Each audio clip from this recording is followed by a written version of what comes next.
it is called Kruger, after one of the first presidents, not of, it was the Republic of South Africa. No, I think it was called something else back then. Let me just try to remember.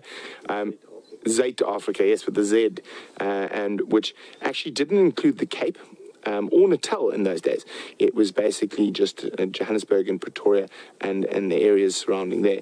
And he was the first president, and was often referred to as Oom Paul, Uncle Paul Kruger.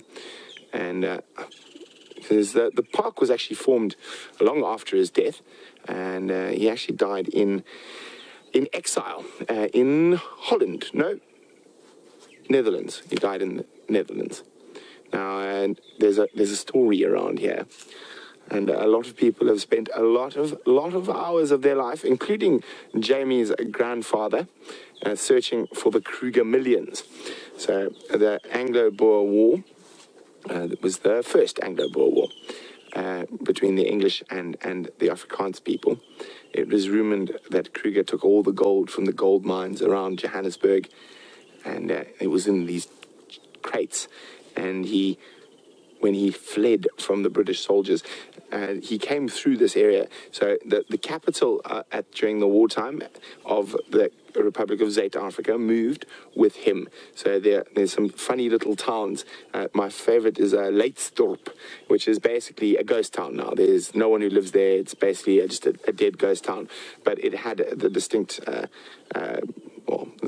privilege of being the capital of South Africa for less than 24 hours. So as the British descended, he moved through these. He was in Leidenburg, Leitsdorp, and eventually he fled into Mozambique, or in those days Portuguese East Africa, and into Lorenzo Marques, which is now Maputo. But the story goes that in his fleeing, he left millions upon millions of dollars worth of gold printed into what is called a Kruger Rand, hidden in a cave in the mountains, in a termite mound in the bush. So lots of explorers and whatnot have spent many, many years looking for those supposed Kruger millions. Now, I did a bit of research into it. I didn't go looking for them, but and I've spoken to quite a few people. Unfortunately, war is not a very nice thing. It's also a very costly thing. And the Kruger millions were definitely spent in the fighting of the war. There might be one Kruger million, as in one gold brand that he dropped on his way down the mountain as he fled towards Mozambique. So unfortunately, I don't think the Kruger millions are actually out there.